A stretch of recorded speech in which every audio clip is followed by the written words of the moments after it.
আসসালামু আলাইকুম। হ্যালো বন্ধুরা, কেমন আছেন সবাই? কালকে গিয়েছিলাম সিলভার লাইন কম্পোজিট লিমিটেডে। সেখানে পিঠা উৎসব হচ্ছে। সেই পিঠা উৎসবের পিঠাগুলো দেখার জন্য গিয়েছিলাম। আমি যতটুকু দেখতে পেরেছি আপনাদের দেখানোর চেষ্টা করলাম। যেহেতু খোলা মাঠে পিঠার অনুষ্ঠানটা, এইজন্য ধুলাবালি উড়ে এজন্য পিঠাগুলো বেশিরভাগ পিঠাগুলোই ডেকে রাখা হয়েছে।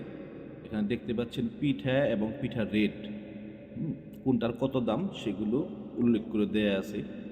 এই পিঠা উৎসবটা মূলত প্রতি বছরই সিলভার লাইন করে থাকে। এটা আসলে অনেক ভালো একটা উদ্যোগ, যেখানে মানে সিলভার লাইনে যারা জব করে কর্মরত আছেন তাদের জন্যই স্পেশালি এই আয়োজনটা।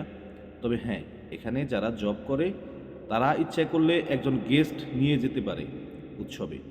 গেস্ট হিসাবে একটা কার্ড দেওয়া হয়, সেই কার্ড শো করে ভিতরে ঢুকে উৎসব দেখতে পারবেন এবং সেখান থেকে আপনার পিঠা কিনতেও পারবেন, খেতে পারবেন, কিনতে পারবেন।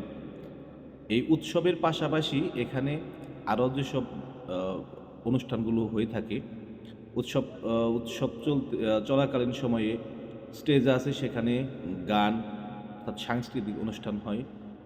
অনেকের বাচ্চা নিয়ে যায়, হ্যাঁ বেশিরভাগই বাচ্চা নিয়ে যায়। বাচ্চাদের বিনোদনের জন্য বিভিন্ন রকম ব্যবস্থা করা আছে।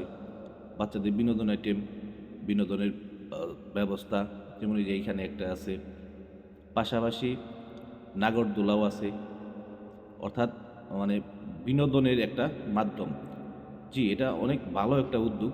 কারণ হচ্ছে মানে সারা বছর চাকরি করে, সারা মাস চাকরি করে, একটু বিনোদনের প্রয়োজন আছে। তাদের ওয়ার্কারদের জন্য এই আয়োজন করা। এখানে র্যাফেল ড্র আছে, র্যাফেল ড্রর মাধ্যমে র্যাফেল ড্রর পুরস্কার মোটর সাইকেল। যাই হোক, আমি যতটুকু পেরেছি দেখানোর চেষ্টা করলাম। ধন্যবাদ।